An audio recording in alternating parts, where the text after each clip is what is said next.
In this video, we are going to discuss some advanced topics called cost controls or bid strategies.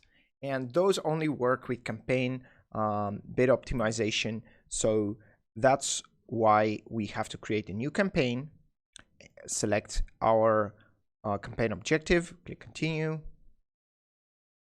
And we need to enable campaign budget optimization, not bid optimization, sorry. And here you will see what's called by Facebook campaign bid strategy, and what you would see called cost controls in other places. So that's why they really mean the same thing. Bid strategies and cost controls are the same thing, right? So we have several options over here. We have lowest cost, cost cap, bid cap, minimum return on ad spend, target cost, and we have another hidden one which you might not see always, which is highest value. And we'll discuss all of these in this video. So lowest cost is what most people are familiar with. And if you don't use campaign budget optimization, you are using lowest cost all the time. And it will always try and get you the most results at the lowest cost. So that's basically the default bid strategy in Facebook. Now, what it tries to do, what it says it will do, is trying to get you the most results for your budget. Now, that doesn't mean it will do that immediately. Actually, what happens is it's testing and trying different things over time and using the data that Facebook have on their customers, on their users, and using the data in your Facebook pixel to try and get you the most results, right? So it's generally considered to be the best option in most cases, but it's not the best option in all cases, and that's why we have the cost controls. So let's jump over to this link, which is the Facebook bid strategy guide. You can search for it in Google and you will find it quite quickly. So let's talk about a little bit of the history of that, because Facebook kind of, when they started, they didn't have all that functionality in already, and it kind of got added later. So this guide kind of highlights the bid strategies available to us on Facebook. And as you know from the Google Ads course, you would have a lot of options there. You can bid for clicks, you can bid for conversions, you can bid for video views, and these things are really not available on Facebook, where we have CPM bidding. So we are basically bidding for 1,000 impressions all the time, but we can implement some controls to leverage some more control, or just kind of add some controls to try and manage our spend and try and not overspend. And we can consider the benefits, but those do have trade-offs, as Facebook say, and these trade-offs are good in a lot of senses, and that's why even though lowest cost is the best strategy overall, it's not the best always. And right now we're going to try and understand how these cost controls work. Now, as you might know from the Google course, we understood there the value of an action, and we understood value bidding. Now, value bidding is not an option really in Facebook, but we have something similar to that with cost controls. And we may have different priorities. For example, we might prioritize a consistent or predictable cost per acquisition. So let's say I just want to get conversions at or around $15, and that might be what I really want. I might want to get clicks at around $1 or 50 cents or something like that, and I want to keep it at that. That's why these cost controls come in handy. And the correct bidding strategy really does depend on your business needs, as they say over here. So in their system, there's several types of cost controls, and it's important for you to remember that if you implement such a cost control, it's always going to put some constraints on the Facebook platform, so with the intention that it does not overspend, and those, as Facebook say, would lower the opportunities that you get, but you will get some other trade-offs. So you would have consistent results, or you will not overspend, and that's why these are called cost controls. So with lowest cost, you actually don't have any cost control. So Facebook is going to try and get you the most results at the lowest cost, but that cost might be way higher than you initially intended. So let's say you want to get conversions at $15, but once you run your campaign, the lowest that Facebook can do might be 150, 10 times more than you actually can afford to spend. The good thing about lowest cost is that it gets better over time. And that's why it's generally the best strategy. Let me explain that in a little bit more detail. So as Facebook acquire more data through the Facebook Pixel about your business and the standard events that we discussed, let's say the purchases or the app downloads and everything that you got from the different objectives, as you have more data in your Facebook Pixel, Facebook has more data to compare to your audience, and then find the people who within your audience who are the most likely to convert. And this way, kind of by using machine learning and by acquiring more and more data points, lowest costs gets better over time, which allows you to become more and more efficient, which allows you to then scale your campaigns, and with the added efficiency, you can maintain profitability. That's why overall, lowest cost is the best strategy. However, there are some other ones over here, and this guide is not really fully updated, but we'll discuss the other ones as well. And the first one, we'll start bottom to top here because some of those really don't need that much. The first one is target costs, and it only seeks results that cost close to the goal you get. So this is the most limiting out of all of them, and it was made with good intentions, but as you can see, it's going away. Why is it going away? Because it's really bad. So Facebook tried to make it, and they tried to provide an opportunity for advertisers to avoid the roller coaster effect, right? You get some conversions one day and at one cost, other conversions another day at different costs, and you get inconsistent CPA. Your CPA goes up, goes down, goes up, goes down, and it's really hard for you to predict your results unless you are looking at larger periods of time and kind of taking the average, but that's really not what you want. And so to avoid that roller coaster effect, Facebook tried to implement that, and instead of just getting you the most results at the lowest cost, or the most results for your budget, which is what lowest cost does, target cost says, I just want to get results at around $15.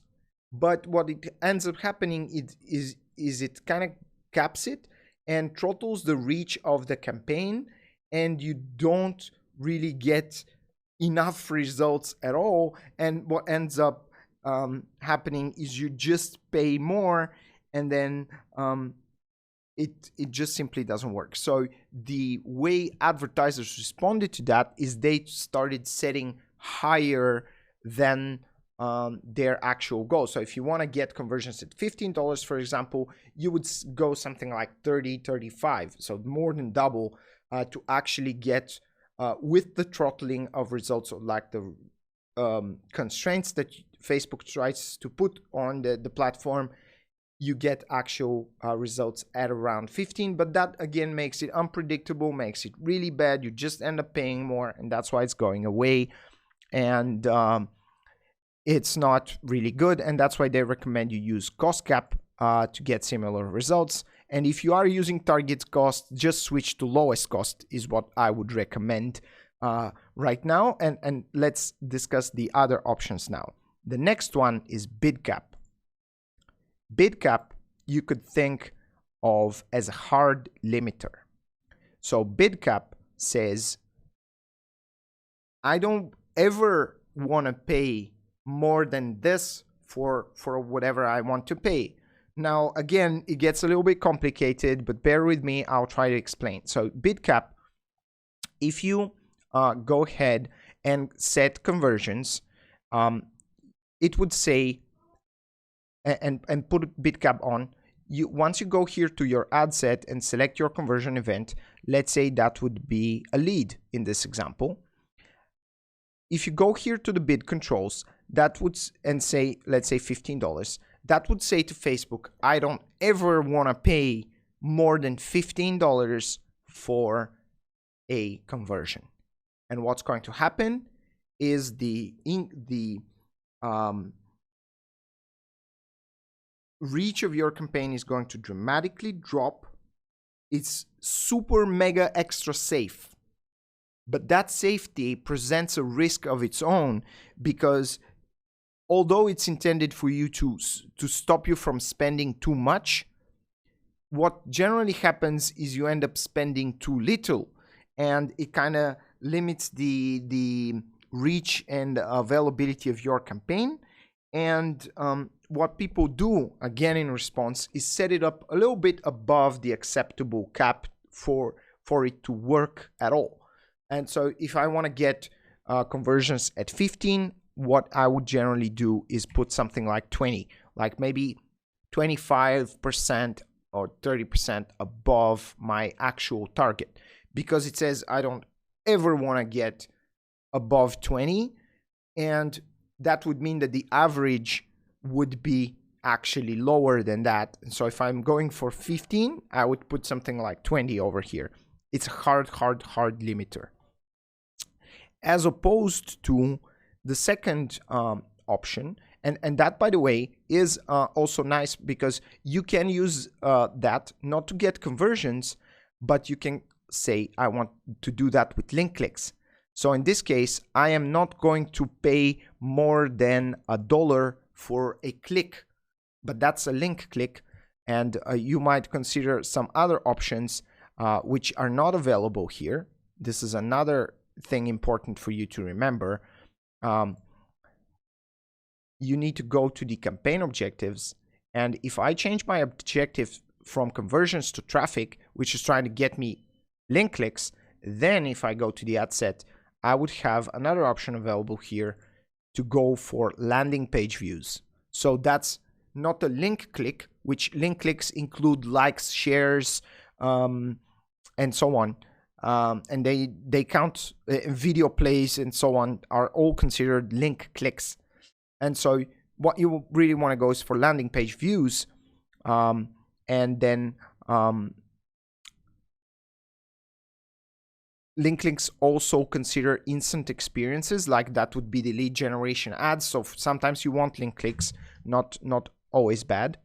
And then if you want to go for landing page views, that would be the most similar one to the Google Ads CPC, right? You don't want to bid more than $1 to get a landing page view, and that would limit your cost per click at $1, right? That's something like that. Now, if we move on to the next option, let's go back to the conversions for a second. The next option is cost cap. Now, cost cap is going to go over that, and it's going to set up like a benchmark.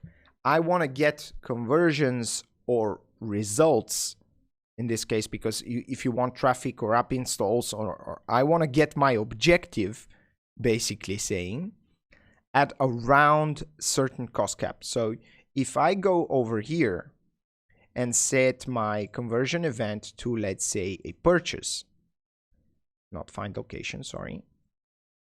If I set it to a purchase, and I go down here to the cost controls, I can select conversions as the optimization for ad delivery, and then I can set a cost control over here, and I can say I want conversions at around $15. This is similar to the Google Ads enhanced CPC or the CPA target. So Facebook is going to get you some conversions over 15, is going to get you some under 15, and it's going to try and over time level that up and optimize it and keep it steady at around 15. Now, again, if that's not realistic, it's just going to hurt your campaign. If it's overboard, then you will end up overspending, but you will get results at a higher price, and maybe you will get more results. So if you really want to push it, you can afford to spend more than your competitors. And basically you can think of it like this: if you're getting conversions at a too cheap a price and you can't afford to spend a lot more and you can't boost the budget and everything else, and you just want to go ham, that's a good option to go for, because then you will actually say, hey, fine, look, it's fine. I want to be aggressive against my competitors. I want to bid more than them. I want my ads to show. I want to have the reach. I want to go there, and I am fine with paying $150 for that conversion, even though others might be paying $5. Right? That's basically what it says. And so what's going to happen is if it goes over, let's say if I put 15, if it goes on average to go around 20, it will start scaling it back until it gets it to around 15. Now, the bad result of that is that if you're too unrealistic, you're going to get kind of haywire results. And that's the same with any kind of optimization like that. It works the same in Google. If you would normally get a conversion at $100 and you put 50, you're just going to hurt your campaign. That's what kind of ends up happening. So if you go back here to the bid strategy guide, you can see what Facebook have to say in terms of graphics for these and how bid strategy affects your costs. So if you select target costs, you should just change it. That's what it ends up. And it says getting consistent costs, but that's just not true. It just gets you higher costs. So don't use it, and it's going away anyway. Now, cost cap is the best for getting the most volume. And as I said, if you want to just get the most volume conversions and say, hey, this is what I can afford to pay. Let's say I can afford to pay up to $80 per conversion. Get me the most at that point. And the cost may increase as the budget increases, that we've already discussed. And then the bid cap is kind of hard limiter on your clicks, on your conversions and so on your app installs, video views, and whatever target you set. Now here, this is pretty useful. Now, when you want to choose the right bid strategy, first of all, you have to understand that each bid strategy is available for a specific set of objectives. So the lowest cost is available for all of them, and they recommend when to use it, but better to just consider when not to use it. So use it unless you have a good reason not to. That's kind of the thing over there. And you get, actually with it, you get no control over the costs, and costs can rise as you exhaust your least expensive opportunities or as you increase your budget, which is what we know already happens. We discussed it here with this budget example, and that's why that happens. Now, the next one is the bid cap, where you want to set a max across bid auctions to control costs and reach as many users as possible at that bid. Now, that would mean that you would normally reach a lot less people than the lowest cost, but you will have the control, and you will need to spend more time managing bids to control costs. So if you want to do it manually, you want to sit down, do the math, and precisely calculate how much you can get from each ad, each audience, and so on, and really do a lot of the mathematics yourself, you can do that. And again, cost can rise as you increase your cheaper opportunities, and you may not spend your full budget. That's another consequence of that. If you set a bid cap and say, I want to get conversions at $1, you're just not gonna, Facebook is just gonna stop showing your ads, because over time it will quickly understand that it can't do that, and then your ads will stop showing. And bid is not the cost that you will see in reporting, because you are actually paying for 1,000 impressions, so you are still on a CPM basis. And cost cap is what we talked about, that is just going to go for a benchmark. Let's say I want to keep conversions around that, and you might get higher, you might get lower, but it's going to try and get you there. If you set it too high, it's just going to stop showing your ads again over time. And if you set it too low, if you set it too high, right? If you set it too low, Facebook kind of stops showing your ads because it can't do that. If you set it too high, it's going to go haywire and show your ads, and it dramatically increases your reach and frequency. Frequency means that it's going to show the same ads to the same people over and over again. That will increase your costs, but that might be fine with you because you just want more volume. And as that picture over here says, it's really a good option if you really want the most volume. There's also some other things to consider over here.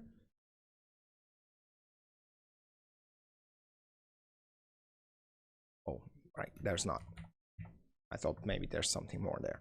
Now, target cost, we just agreed that it's pretty bad, don't use ever. And the last two ones are quite interesting. That's value optimization with minimum return on ad spend. And for that, we have a separate help article for you to understand what it actually does. So it basically says that the minimum return on ad spend control helps us keep your minimum return on ad spend per optimization event above a certain amount. Entering the minimum return on ad spend will tell us to aim to get the most purchase value and keep return on ad spend above the amount you enter. Right, so first of all, let's just go here and kind of explain what it does. Go back to the campaign, select minimum return on ad spend. Why can't I do that? That's the first question. You can't do it because you don't have values in your Facebook pixel. You need to have active data from real orders, from purchases, or from other types of conversions that have an assigned value. So unless you tell Facebook, hey, this purchase brought me $100, they're not going to know what kind of value you got from that conversion. And in order for them to calculate return on ad spend and to calculate the value that you get from a conversion, they need to be able to have the value in your Facebook tracking pixel. Once they do, you can select the minimum return on ad spend. And if you're not eligible for any other reasons, you can contact the support and they'll tell you why. There might be some other reasons why you can't use minimum return on ad spend. Now, so let's say that you have a product just like we showed over here, and the minimum return on ad spend where you start losing money, it can be easily calculated with the ad planner tool that we have. And let's say here, if this is my campaign mathematics, I want to reach a minimum return on ad spend of 188, or let's just increase the CPA to maybe 90 to see what will happen.